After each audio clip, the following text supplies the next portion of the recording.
Lagi dan salam sejahtera untuk kalian semua. Kembali lagi dengan saya Bapak Dewa. Nah, kali ini kita akan belajar tentang klasifikasi makhluk hidup yang berkaitan dengan sistem 5 kingdom. Nah, ini pertemuan ketiga dari klasifikasi makhluk hidup. Sebelum kalian nonton video nih, sebaiknya kalian cuci tangan kalian dulu nih, supaya tangan kalian itu bebas dari virus-virus yang menyebabkan pandemi saat ini. Virus apa coba? Yang pertama kita bahas di sini adalah tentang tujuan pembelajarannya. Apa sih yang akan kita capai setelah video ini beres kalian tonton? Jadi, setelah kalian beres nonton video ini, kalian itu diharapkan bisa menentukan kingdom, suatu makhluk hidup yang kalian lihat. Jadi nanti kemungkinan saya akan memberikan gambar dan di situ kalian menentukan itu termasuk kingdom apa sih, kayak gitu.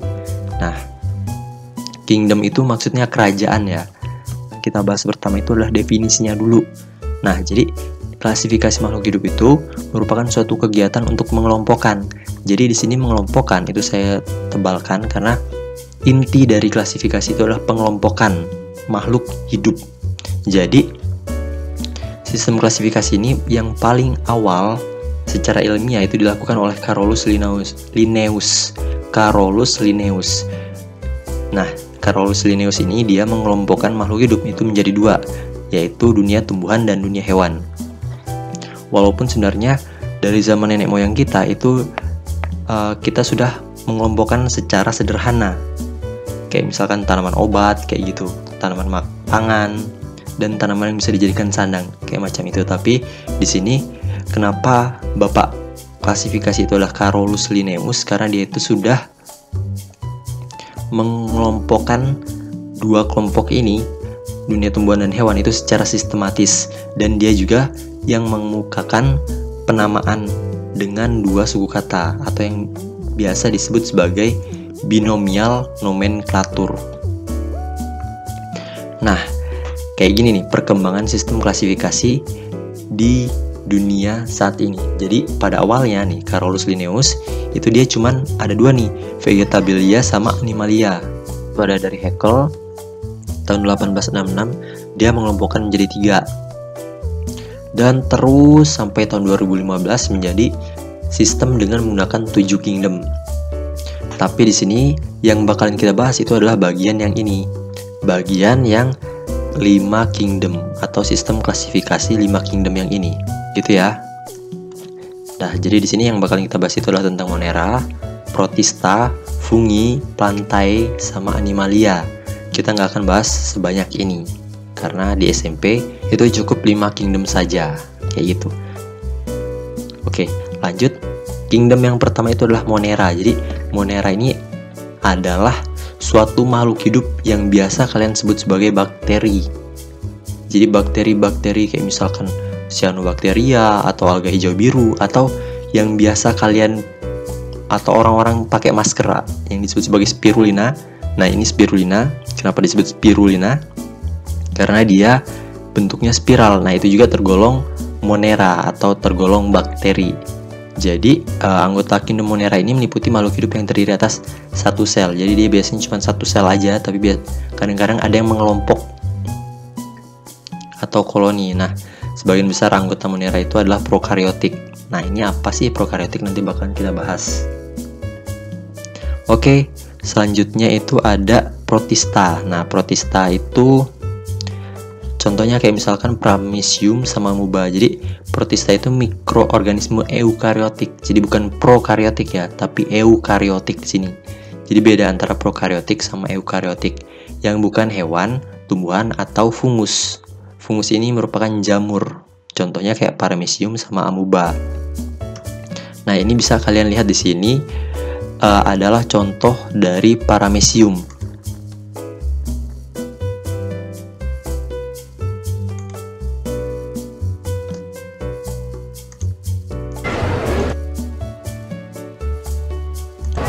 Nah, ini Paramecium dan ini Amoeba.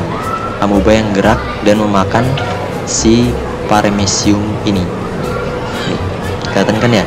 Si amobanya bergerak dan memakan atau melingkupi si Paramecium ini. Nah, Paramecium itu mulai bergerak, ketakutan, dia lari. Wah, aku terjebak gitu. dan lama-kelamaan parameciumnya itu akan dicerna oleh si amuba ini, karena akan dimakan ya. Nah, lama-kelamaan dia hancur, selnya hancur. Kayak gitu.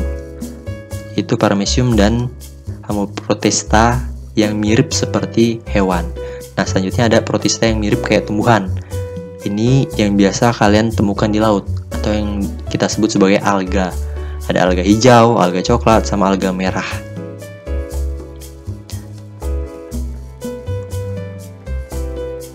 Nah, ini nih bedanya antara prokaryotik sama eukaryotik yang tadi kita bahas.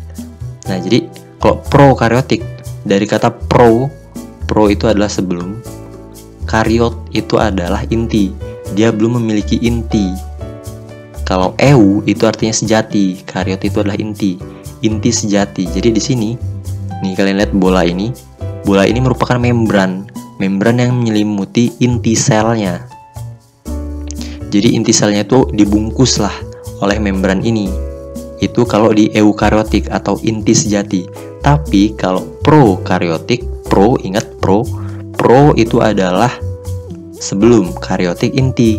Jadi dia belum memiliki inti atau intinya belum sejati. Nih lihat, belum ada bungkusnya.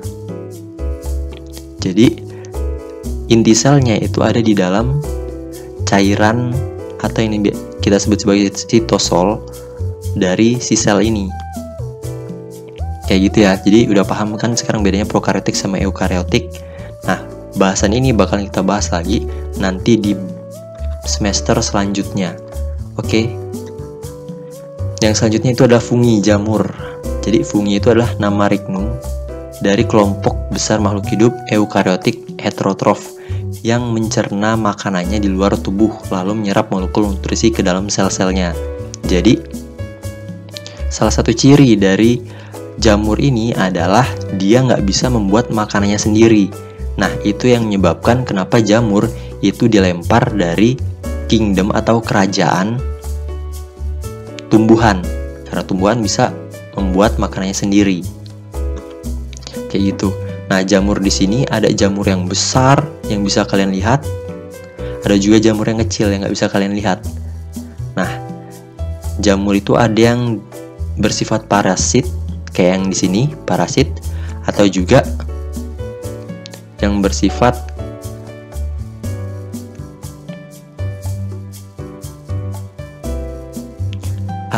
yang tidak bersifat parasit atau hidup bebas kayak yang ini. Nah, jadi itu adalah jamur amanita, dia jamur beracun. Kalau yang ini itu adalah jamur tiram, biasa yang kita makan. Kalau ini kalian tahu lah, ini apa? Ini panu, ini kurap atau kadas. Oke, kita lanjut ke plantae. Jadi plantae itu adalah organisme eukaryotik multiseluler yang punya dinding sel dan klorofil. Ingat, tumbuhan lah yang memiliki klorofil. Nah, jadi kalau kingdom plantae itu ada 3 tipe ya, ada lumut, ada paku, sama ada tumbuhan berbiji. Nah, emangnya ini nggak punya biji? Enggak, jadi mereka nggak punya biji. Mereka berkembang biak dengan spora. Lumut dan paku berkembang biak dengan spora.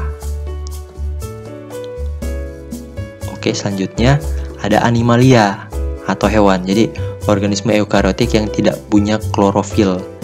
Nah, ini contohnya kayak misalkan ada mamalia atau yang menyusui, ada reptil, ada burung atau aves, terus ada moluska, ada pisces, kayak gitu.